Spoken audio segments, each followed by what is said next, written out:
tu apprends à te connaître, t'arrêtes de lutter contre toi-même, t'arrêtes de croire que tu subis la malédiction, le courroux de Dieu, que tu ne mérites pas l'amour, que tu es condamné à répéter la même boucle, les mêmes épreuves de Jumanji et de Koh Lanta.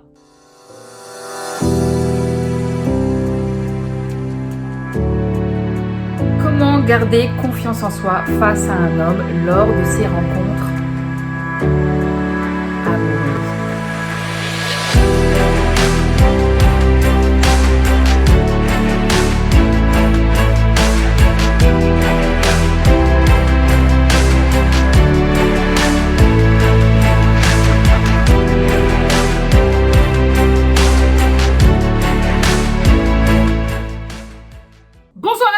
J'espère que vous allez bien. On se retrouve aujourd'hui pour une nouvelle vidéo. Quel est le comportement d'une femme émotionnellement indépendante? C'est le sujet d'aujourd'hui. Je vous en donne un avant-goût pour que vous puissiez savoir qu'il existe un espace où vous pourrez un jour vous sentir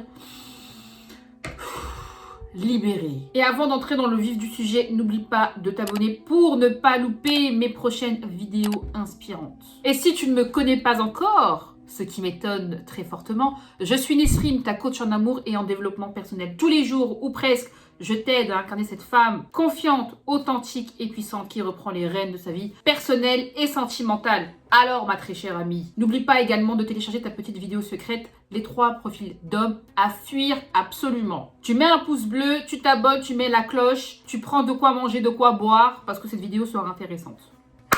Pour attirer et garder un homme, il ne suffit pas d'être indépendante financièrement. Il s'agit surtout d'être indépendante émotionnellement. Mais what the fuck, qu'est-ce que tu nous racontes? L'indépendance émotionnelle, le secret d'une femme attractive, le secret d'une femme sécure, c'est l'indépendance émotionnelle.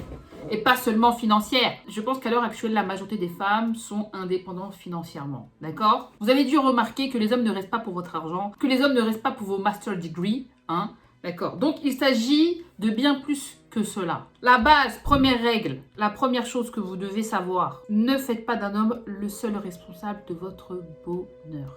Si tu penses encore dans tes fantasmes, dans tes désirs les plus fous, qu'une seule personne sur Terre, du genre masculin, est capable de te rendre à toi toute seule, heureuse, comblée, remplie, accomplie, tu te foires. Il s'agit d'une enfoirade. Arrête de lire les romans de l'édition Harlequin. Vous êtes la seule responsable de votre bonheur. Une personne, votre bonheur, votre bien-être ne peut pas entièrement dépendre d'un élément extérieur, d'un être humain, un être humain incontrôlable, un être humain doté d'un libre arbitre. Si vous faites dépendre votre bonheur, votre état mental, émotionnel et physique d'un élément extérieur, vous êtes condamné, vous êtes maudite. Jamais vous allez vous en sortir, vous aurez toujours l'impression de devoir lutter pour avoir de l'amour et de l'attention. Ce n'est pas viable pour vous, mesdames. Pour reprendre les rênes de votre vie, vous avez intérêt à incarner la personne que vous voulez être. Vous devez prendre votre pleine responsabilité. Accomplissez-vous pour être heureuse. Vous devez vous accomplir à travers vous-même. Une relation, un homme, ça doit vraiment être la cerise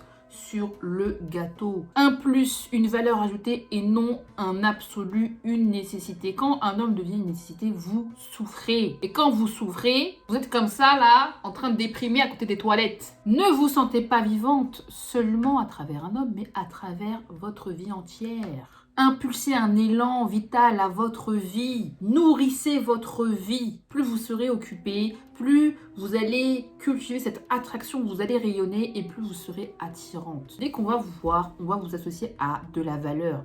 On sent tout de suite que vous avez quelque chose que les autres n'ont pas. Que vous n'êtes pas là pour prendre aux autres, mais pour donner. You got it? Et j'étais claire. Deuxième règle d'une femme qui tend vers l'indépendance émotionnelle. Elle apprend continuellement à se connaître. Quand tu apprends à te connaître, t'arrêtes de lutter contre toi-même. T'arrêtes de croire que tu subis la malédiction, le courroux de Dieu, que tu ne mérites pas l'amour, que tu es condamné à répéter la même boucle, les mêmes épreuves de Jumanji et de Koh Lanta. Quand tu comprends que tu es le centre de gravité, que tu es le point commun entre toutes les relations foireuses que tu as eues, quand tu comprends que c'est toi le problème, entre guillemets, et que c'est toi le centre, À ce moment-là, tu reprends ton sceptre, tu reprends ton pouvoir parce que tu sais que ça émane de toi, peut-être inconsciemment, mais quand tu y mets de la conscience, tu sais que tu ne referas plus les mêmes erreurs. Quand on souffre, très souvent, c'est qu'on ne sait pas pourquoi on souffre. Et pour reprendre sa vie en main, il faut savoir exactement pourquoi on souffre. Qu'est-ce qu'on a manqué? Quelles sont les peurs? Qu'est-ce qui émane de moi? Qu'est-ce que je vibre? De quoi j'ai peur? Pourquoi est-ce que je répète toujours les mêmes boucles, les mêmes schémas amoureux? Le jour où tu comprendras ça, ta vie changera radicalement. Petit aparté, si tu veux aller plus loin, je t'invite à faire un tour sur mon site internet pour découvrir mes accompagnements, mes coachings et mes programmes. On n'est pas dupe.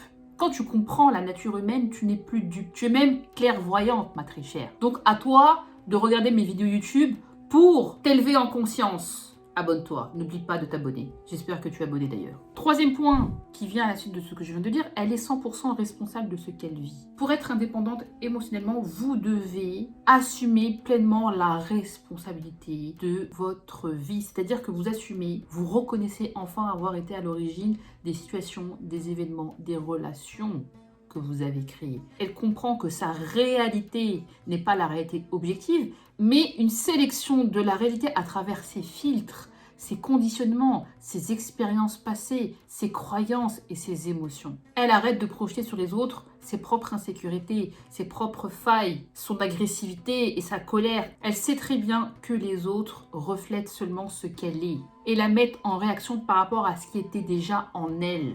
Les autres ne sont là que pour raviver, que pour vous éveiller quant à vos blessures, des blessures que vous aviez déjà et que vous devez prendre la responsabilité de guérir. Quatrième point, et soyez très attentive. Une femme indépendante émotionnellement, ce n'est pas une femme contrôlante, qui contrôle les autres et qui contrôle ses propres émotions et ses propres sentiments et qui s'empêche d'être vulnérable. Au contraire, plus tu es renfermé, plus tu bloques tes émotions et plus cela témoigne de ta propre sécurité intérieure. C'est juste que tu es en train de te protéger comme ça. Les boucliers que vous utilisez ne font pas disparaître le danger à l'extérieur quand vous pensez encore que le danger est à l'extérieur. Une femme indépendante émotionnellement, ce n'est pas une femme qui essaie absolument de contrôler et de manipuler, de tordre les hommes pour qu'ils viennent combler ses désirs, pour qu'ils la mettent sur un piédestal et se comportent en toutou. Les seuls mecs qui se comporteront en toutou avec vous seront des hommes qui n'ont pas confiance en eux et qui sont dépendants affectivement. Non seulement vous ne les respecterez pas, mais en plus vous vous désintéresserez d'eux. Vous allez sentir que vous ne pouvez pas aimer cet homme-là que vous menez à la baguette. Une femme indépendante émotionnellement, ce n'est pas une femme qui va toujours vouloir contrôler l'extérieur pour se donner l'illusion qu'elle a le pouvoir. Justement, plus vous allez contrôler l'extérieur, plus vous allez contrôler les hommes, et plus cela témoignera de votre propre dépendance affective. Parce que le contrôle n'est que le revers, l'évolution de la dépendance. C'est un autre système de protection.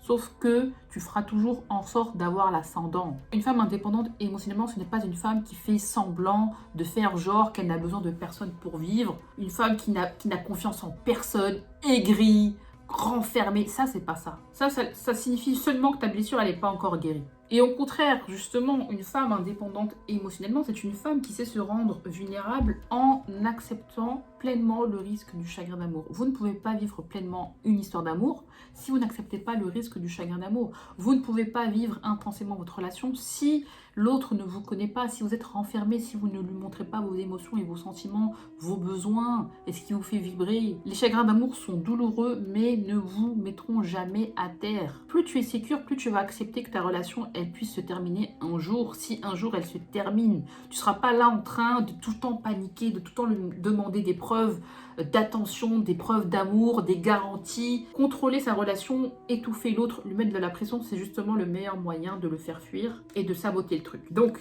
une femme indépendante émotionnellement, c'est une femme qui est alignée à ses valeurs. Elle sait ce qu'elle vaut, elle sait ce qu'elle veut, elle connaît ses besoins, elle sait se faire respecter. Parce qu'elle-même, elle se respecte, elle est alignée à ses valeurs, elle est fidèle à elle-même. Elle sait pertinemment qu'une rencontre n'est que la cerise sur le gâteau. Quand tu arrives à un moment de ta vie où tu es tellement pleine de la joie d'être toi, tu kiffes tellement ta life, tu arrives à un moment où tu te dis mais une relation, franchement, ça serait un plus, tu vois, ça serait vraiment la cerise sur le gâteau. Tu es dans une sorte vraiment de légèreté, de lâcher prise qui devient magnétique aux yeux des hommes que tu rencontres. Ils vont se dire elle, je la veux, je veux la conquérir, je veux qu'elle tombe amoureuse de moi. Elle a ce truc, cette indépendance, cette altérité qui me fait frissonner. Tu vois, tu cultives le désir de l'autre dans ta propre altérité, dans ce que toi, tu as à offrir dans ce qui fait ton unicité. C'est tellement poétique, j'ai envie de te dire. Bref, si tu as kiffé la vidéo, n'hésite pas à me mettre un petit pouce bleu, un commentaire.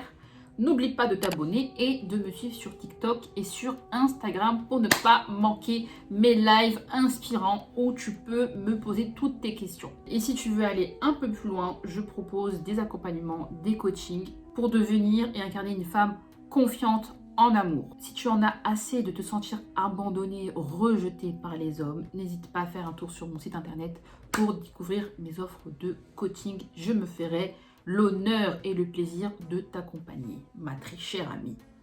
C'était Nesrine Devlove. Je vais encore faire une vidéo de 30 minutes, après je vais galérer au montage. C'est ça mon problème. L'indépendance émotionnelle. What are you talking about? Tu ne fais jamais... Deuxième règle, une femme... Ah mais je crois que je vais me mettre comme ça en fait. Est-ce que tu me trouves belle? Est-ce que je suis fraîche? Suis fraîche à tes yeux. Vous savez quoi, je vais mettre un petit peu de paillettes dans ma vie en mettant un petit peu de paillettes sur mon j'allais dire arc de triomphe. Arc de triomphe. Waouh, waouh, waouh. Et oui, tu vois là, tout de suite ça fait la différence. Tu vois, juste petite astuce. Je ne vais pas vous apprendre que pour affiner son nez, il faut se faire un petit point doré au milieu du zen. Bref.